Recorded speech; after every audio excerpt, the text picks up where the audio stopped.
নমস্কার, আপনি শুনছেন নোটে গাছতলার গল্প। আমাদের আজকের পরিবেশনায় পরশুরামের গল্প আতার পায়েস। রাজশেখর বসু, ছদ্মনাম পরশুরাম। জন্ম 1880 সালের 16ই মার্চ বর্ধমান জেলার শক্তিগড়ের কাছে বামুনপাড়া গ্রামে। বিজ্ঞানের ছাত্র হলেও তাঁর লেখা হাস্যরসাত্মক রম্য রচনা বাংলা সাহিত্যের এক অমূল্য সম্পদ। তাঁর সবচেয়ে জনপ্রিয় সৃষ্টির মধ্যে কজ্জলি, লম্বকর্ণ, বিরিঞ্চি বাবা, ভূষণ্ডীর মাঠ প্রভৃতি। গল্পের সম্পাদনা, ধ্বনি পরিকল্পনা এবং নানান চরিত্রে আমি প্রীতম গাঙ্গুলি। শুরু হচ্ছে আজকের গল্প আতার পায়েস।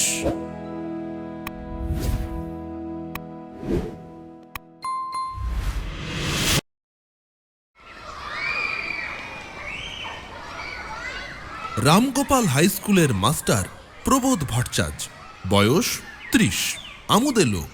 ছাত্ররা তাকে খুব ভালোবাসে। পুজোর বন্ধের দিন কতক আগে 5টি ছেলে তার কাছে এলো। তাদের মুখপাত্র সুধীর বললে, স্যার, মহা মুশকিলে পড়েছি। প্রবোধ জিজ্ঞাসা করলে, ব্যাপারটা কি? গেল বছর আমার বড়দার বিয়ে হয়ে গেল, জানেন তো। তার শ্বশুর ভৈরব বাবু খুব বড় লোক। দেওঘরের কাছে গণেশ মুন্ডায় তার একটি চমৎকার বাড়ি আছে। বৌদি বলেছে সে বাড়ি এখন খালি। পুজোর ছুটিতে আমরা জনকতক স্বচ্ছন্দে কিছুদিন সেখানে কাটিয়ে আসতে পারি। হ্যাঁ, এ তো ভালো খবর। মুশকিল কি হলো? ওই ভৈরব বাবু বলেছেন আমাদের সঙ্গে যদি একজন অভিভাবক যান তবেই আমাদের সেখানে থাকতে দেবেন। তা তোমার বড়দার বৌদিকে নিয়ে যাও না। তা হবার জো নেই, ওরা মাইসোর যাচ্ছে। আপনি আমাদের সঙ্গে চলুন না স্যার। ওই ক্লাস 9-এর নিমাই, নরেন, সুরেন আর ক্লাস 8-এর পিন্টু, আমরা এই 5 জন যাব। আপনার কোনো অসুবিধা হবে না স্যার। প্রবোধ বললে, সব তো বুঝলাম, কিন্তু আমাকে নিয়ে যেতে চাও কেন?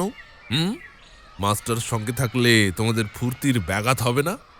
সজোরে মাথা নেড়ে সুধীর বললে, মোটেই না, একদম না, একটুও ব্যাঘাত হবে না।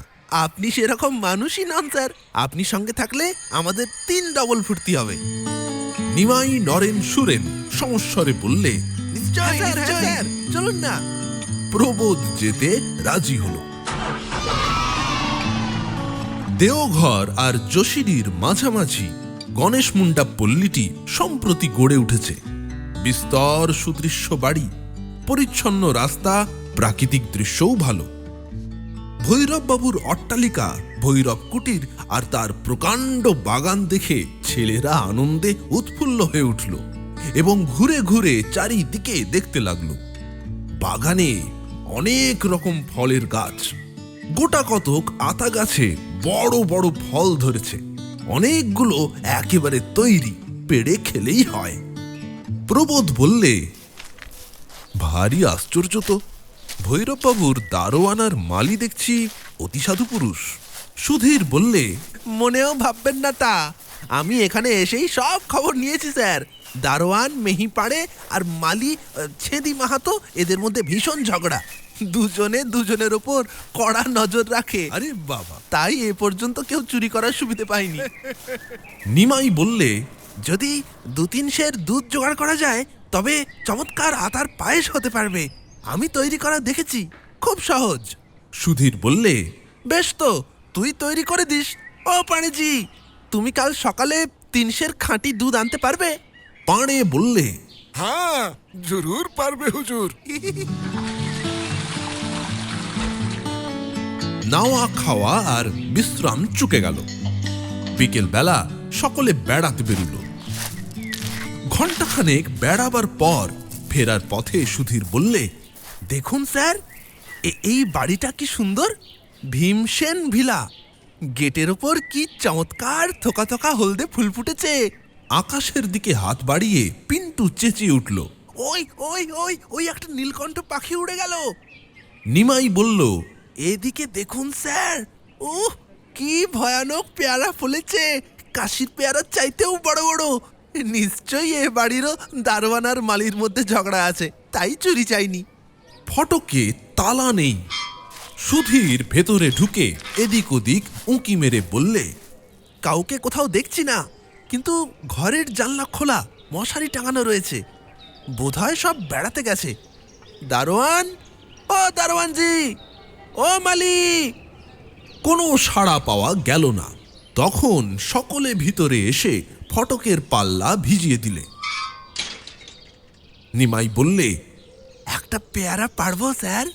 প্রবোধ বললে, বাজারে প্রচুর পেয়ারা দেখেছি, নিশ্চয়ই খুব সস্তা। খেতে চাও তো কিনে খেও। বিনা অনুমতিতে পরের দ্রব্য নিলে চুরি করা হয়, তা জানো না? জানি স্যার, চুরি করব না, শুধু একটা চেখে দেখব কাশির পেয়ারা চাইতেও ভালো কি মন্দ। প্রবোধ পিছনে ফিরে গম্ভীরভাবে একটা তাল গাছের মাথা নিরীক্ষণ করতে লাগলো। মৌনং সম্মতি লক্ষণম ধরে নিয়ে নিমাই গাছে উঠল। একটা পেয়ারা পেড়ে কামড় দিয়ে বললে, মুম্বাই আমের চাইতে মিষ্টি। সুধীর বললে, এই নিমে, স্যারকে একটা দে। নিমাই একটা বড় পেয়ারা নিয়ে হাত ঝুলিয়ে বললে, স্যার এইটা ধরুন স্যার, একটু চেখে দেখুন কি চমৎকার। পেয়ারায় কামড় দিয়ে প্রবোধ বললে, সত্যি খুব ভালো পেয়ারা। আচ্ছা, আর বেশি পেড়ো না, তাহলে ভারী অন্যায় হবে কিন্তু। লোভ সম্বরণ করতে শেখো। ততক্ষণে নিমাইয়ের সব পকেট বোঝাই হয়ে গেছে। তার সঙ্গীরাও প্রত্যেকে 2-3টে করে পেয়েছে। সুধীর বললে, এই নিমে, শুনতে পাচ্ছিস না বুঝি? স্যার রাগ করছেন, নেমে আয় চট করে, এক্ষুনি হয়তো কেউ এসে পড়বে।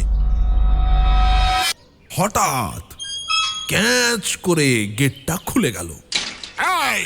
একজন মোটা ভদ্রলোক আর একটি রোগা বৃদ্ধা মহিলা প্রবেশ করলেন। দুজনের হাতে একটি গামছায় বাঁধা বড় বড় দুটি পোটলা। নিমাই গাছের ডাল ধরে ঝুলে ধূপ করে নেমে পড়ল। বৃদ্ধ চেঁচিয়ে বললেন, এসব কি? দল বেঁধে আমার বাড়িতে ডাকাতি করতে এসেছো? ভদ্রলোকের ছেলের এই কাজ? ঝব্বু সিং, এই ঝব্বু সিং, বেটা গেল কোথায়? পোটলা দুটি নিয়ে মহিলা বাড়ির মধ্যে ঢুকলেন।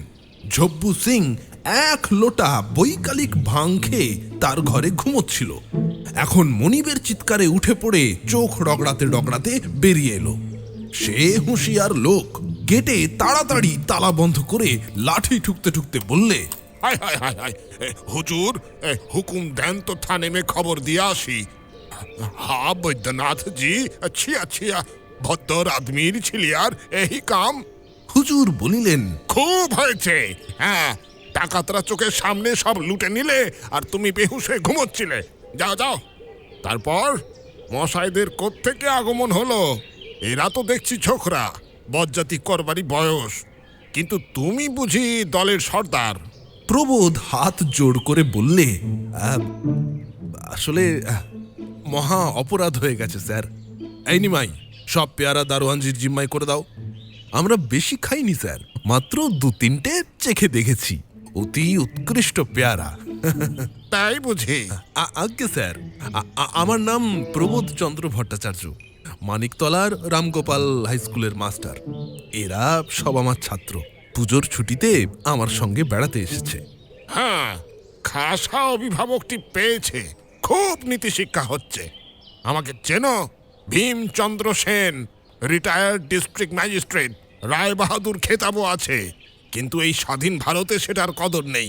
বিস্তর চোরকে আমি জেলে পাঠিয়েছি। হ্যাঁ, তোমার স্কুলের সেক্রেটারিকে যদি লিখি আপনাদের প্রবোধ মাস্টার এখানে এসে তার ছাত্রদের চুরিবিদ্যে শেখাচ্ছে, তাহলে কেমন হয়? যদি কর্তব্য মনে করেন তবে আপনি তাই লিখুন স্যার, আমি আমার কৃতকর্মের ফল ভোগ করব।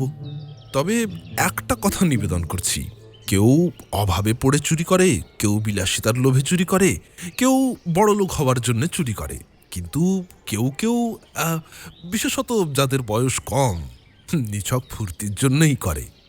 আমি অবশ্য ছেলে মানুষ নই, কিন্তু এই ছেলেদের সঙ্গে মিশে এই শরৎ ঋতুর প্রভাবে আর আপনার এই সুন্দর বাগানটির শোভায় মুগ্ধ হয়ে আমারও একটু বালকত্ব বেরিয়ে পড়েছে। এই যে পেয়ারা চুরি দেখছেন, এ ঠিক মামুলি কুকর্ম নয়, এ হচ্ছে শুধু নবীন প্রাণ রসের একটু উচ্ছলতা। হ্যাঁ, ওরে নবীন, ওরে কাঁচা, পুচ্ছুটি তোর উচ্ছে তুলে নাচা। রবি ঠাকুর তোমাদের মাথা খেয়েছেন। স্যার, যে কুকর্ম করে ফেলেছি তার বিচার একটু উদারভাবে করুন। আপনি ধীর স্থির প্রবীণ বিচক্ষণ ব্যক্তি, ছেলে মানুষই ফুর্তির বহু ঊর্ধ্বে উঠে গেছেন। কে বললে ঊর্ধ্বে উঠে গেছি? আমাকে জরদকব গিধর ঠাউরেছ নাকি? তাহলে আশা করতে পারি কি যে আমাদের ক্ষমা করলেন? আমরা যেতে পারি কি? পেয়ারাগুলো নিয়ে যাও, চোরাই মাল আমি স্পর্শ করি না। আচ্ছা, এখন যেতে পারো। এবারকার মতো মাফ করা গেল। এমন সময়ে মহিলাটি বাইরে এসে বললেন, কি বেআক্কেল মানুষ তুমি! এরা তোমার এজলাসে আসামি নাকি? তুমি এদের মাফ করবার কে? বলি তোমাকে মাফ করবে কে শুনি? এখন যেও না বাবারা, এই বারান্দায় এসে একটু বসো। ভীমবাবু বললেন, এদের খাওয়াবে নাকি? তোমার ভাড়ার তো ঢুডু চা পর্যন্ত ফুরিয়ে গেছে। হরি সরকার বাজার থেকে ফিরলে তবে হাঁড়ি চড়বে। সে তোমাকে ভাবতে হবে না, যা আছে তাই দেব। মিনিট 10 সবুর করতে হবে বাবারা। গৃহিণী ভিতরে গেলে ভীমবাবু বললেন, উনি ভীষণ চটে গেছেন, না খাইয়ে ছাড়বেন না। অগুত্তা, ততক্ষণ এই এজলাসে তোমরা আটকা থাকো। তা এখানে উঠেছো কোথায়? প্রবোধ বললে, ওই যে ভৈরব কুঠিরে, স্টেশনের দিকে যে রাস্তাটা গেছে তারই উপর। ভীমবাবু বললেন, হ্যাঁ, এই কি সর্বনাশ! যার ফটকের পাশে বেগুনি রঙের বুগুনবিলিয়া ঝাড় আছে সেই বাড়ি? আগে হ্যাঁ, বাড়িটার কোনো দোষ আছে নাকি? না না না না, দোষ তেমন কিছু নেই। তোমরা ওখানে উঠেছো তা ভাবিনি। ওই তো, ওই তো। একটু পরে ভীমবাবুর পত্নী একটা বড় ট্রেতে বসিয়ে একটি ধুমায়মান গামলা এবং গোটা কতক বাটি আর চামচ নিয়ে এলেন। ভীমবাবু একটা টেবিল এগিয়ে দিয়ে বললেন, এ কি এনেছো? আতার পায়েস যে, এর মধ্যেই তৈরি করে ফেললে? গৃহিণী বললেন, আর তো কিছু নেই, এই দিয়েই ছেলেরা একটু মিষ্টি মুখ করুক। হ্যাঁ হ্যাঁ, সবটাই এনেছো নাকি? হ্যাঁ গো হ্যাঁ, তুমি আর লোভ করো না বাপু। ছেলেরা যে পেয়ারা পেড়েছে তা না হয় একটু খেও, না না, চিবোতে না পারো তা সেদ্ধ করে দেবো। সুধীর সহাস্যে বললে, স্যার, আমাদের ওখানে বিস্তার আতা ফলেছে, ইয়া বড় বড়। কাল সকালে পায়েস বানিয়ে আপনাদের দিয়ে যাব। না না না, এমন কাজটি করো না। আতা আমার সয় না। খাও খাও খাও।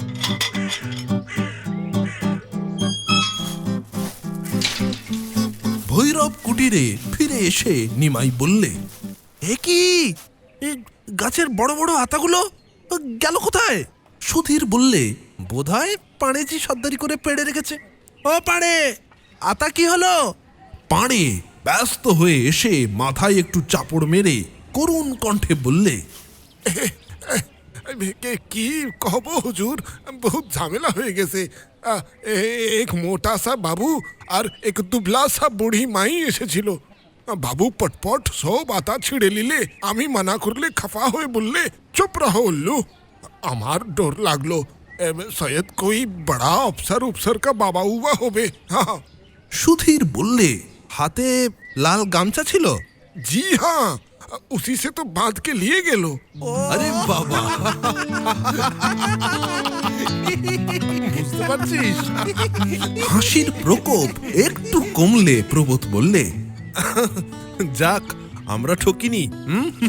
আতার পায়েস খেয়েছি, পেয়ারাও পেয়েছি। কিন্তু ভীমচন্দ্র সেন মশাইয়ের জন্য দুঃখ হচ্ছে, তার গিন্নি তাকে বঞ্চিত করেছেন। নিমাই বললে, ভাববেন না স্যার, দিন 2 পরেই আবার বিস্তর আতা পাকবে, তখন পায়েস করে ভীমসেন মশাই আর তার গিন্নিকে খাওয়াবো। একদম।